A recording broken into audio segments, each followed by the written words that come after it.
What is the expertise that you have and other Moms for Liberty advocates have to decide that a book, an award-winning book like All Boys Aren't Blue, isn't appropriate for students to read? Who's the main character in the book? The main character is the author. What's his name? George, I believe, is his first name. Because you're giving me very specific information that is You're asking me to remember the name of an author. You just remembered very specific names. Joy. Here's my question. We're talking about Here's my question. You didn't answer my question. No. I'm going to answer your question. Great. I would love to hear that. Absolutely. Well, I'm interviewing you and you're not interviewing me. So let's just make sure it's a conversation, okay? Okay, great. So, oh man, ladies and gentlemen, what is going on a reel? What is going on and what is wrong with some people? We have this segment that is going viral absolutely everywhere right now. I'm sure a lot of you have heard about it. It involves woke Joy Reid, you know, the same woman a few days ago who essentially was calling Iowa voters racist and saying, oh, Nikki Haley only lost in Iowa because she's a brown woman. She's Indian. I'm half Indian. Not much darker than me. Woke liberals, always the same. But this segment involving Joy Reid is all about her interviewing co-founder of Moms for Liberty, Tiffany Justice, on the quote-unquote book ban going on around in America because parents don't want kids reading books that have adult content. Kids should not be reading them. But that does not compute with the woke leftists, the woke liberals, the woke activists. They see it as an awful thing. Parents should not be doing this. Kids need to read these books that have adult content in. Sorry. So that just tells you all you need to know about these people. But I tell you now, ladies and gentlemen, Tiffany Justice absolutely embarrasses Joy Reid for trying to defend this book. Yeah, she sits there and tries to defend why kids should be reading this book. I don't know if she didn't do her research on it and just saw somebody wanted to ban a book and she got very upset or what. But it is not a good look and it's a moment she will want to forget forever, just like many other moments she also provides. Now, before we get into this one and react to the video, if you could make sure to leave a like rating as it really helps out the video. If you're new, hit that subscribe button, turn on bell notifications, comment on this video, share this video, and let's get into this, man. What is the expertise that you have and other Moms for Liberty advocates have to decide that a book, an award-winning book like All Boys Aren't Blue, isn't appropriate for students to read? What is your expertise? What a tragic story of a young man who's anally raped by his adult family member. So you have incest, rape, pedophilia. Joy, you said you'd let me answer, so sure. I'm going to answer Please for do. you. In what context is a strap-on dildo acceptable for public school?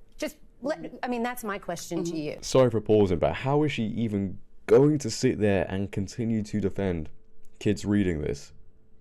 That is insane. I don't get how people operate in this frame of mind. I don't. Kids should not be reading this sort of book. Strap on and all the other things she spoke about, and the fact that it's going to, or was in schools, this is sinister. It really is. Tell me what the context around the strap-on dildo or the rape of a minor child by a teacher. Hold on a second. No, wait, we're talking about public school. One moment. All right. So now you've asked me questions. Sure. And I'm going to answer it. Okay. Well, who is the main character? What's the name of the main character in All Boys Aren't Blue? You're asking me right now? You just gave me very specific information about this book, so you're presenting yourself as somebody expert. It's the gentleman. Hold on. Who's the main character in the book? The main character is the author. What's his name? George, I believe, is his first name. Because you're giving me very specific information that is. You're asking me to remember the name of an author. You just remembered very specific names. Joy. Here's my question. We're talking about Here's my question. You didn't answer my question. No. I'm going to answer your question. Great. I would love to hear that. Absolutely. Well, I'm interviewing you and you're not interviewing me, so let's just make sure it's a conversation, okay? Wow, what an entitled woman. And she completely ignored all the graphic content within the book. She swept it aside like it was nothing, like it means nothing. Who is the main character of the book? And not addressing what Tiffany Justice spoke about. What I'm saying to you is that as you are not an expert in this book, I don't have to be an expert. No, hold on. One moment. I mean, come on, let's get real. Is a full context story, as you said, of the author's experience. Why is it your right or a Moms for Liberty activist's right to say that a parent who wants their child to have access to this book, which gives a personal experience of this author, why doesn't a liberal parent, for instance, or a parent of an LGBTQ kid, why don't they have a right for their child to just have access to this book? Why is it your right to say they can't? So, again, we're talking about incest, rape, and pedophilia. And each parent, each parent has to decide what is appropriate for their child to read. So I want you to answer. I'm going to ask it one more time. What is your right to tell a parent who wants their child, who might feel seen by this story, why don't they have the right? Why don't they have the right as a parent to say, my child can have access to this book? If a child feels seen by this story, that means that they have been the victim of a predator. That means that they have either been raped by a family member, they've experienced and your proof of that is what? You just said that if a child feels seen by this story. What I'm saying, Joy, you're now making assumptions about it. No, but if a child has been raped, we should do a lot better than put a book on a library Now you're literally shelf. creating a story behind a child that you don't know. Let me show you a form. This is a form that can be obtained in Broward County, Florida. I'm going to show it to the audience, and then I'm going to show it to you. Okay. This is called the opt. Yeah, please. I'm going to hand it to you. So much. It's called the opt-out form. Okay. An opt-out form would allow any parent, because you said you are in favor of parental rights. I am. It would allow any parent to opt out of their child being able to take books out of the library without their parents' permission. Okay. So that Moms for Liberty, why not advocate that every school in America have an opt-out form so that a parent who doesn't want their child to access a book like All Boys Aren't Blue, that they can make that choice, because then each parent, including a liberal parent, a black parent, a parent who wants their child to read a book about African-American history, then they get their rights. We want children to read books about Why not just African-American opt history, out for yourself rather than tell other parents what they can and cannot? First of all, I think what you're talking about here is a wonderful step in the right direction.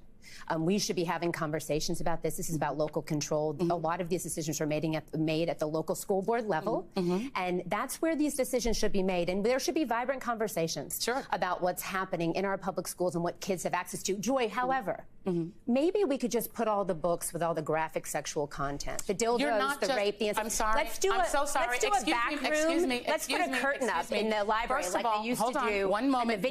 Remember when we were little and you would go to the video store? The books that Moms for and they Liberty. put those The books that Moms for Liberty. With pornography. I know that I've seen. We could just do that in the public library. I have seen tapes of what Moms for Liberty does, and you all go into school board meetings and you read graphic stuff. Continuous conversation. No, it's not. There's America used to understand that there's something called age-appropriate content. Right, and here's my question again. On movies. Again. You have to be. Something can't be right up here. It really can't.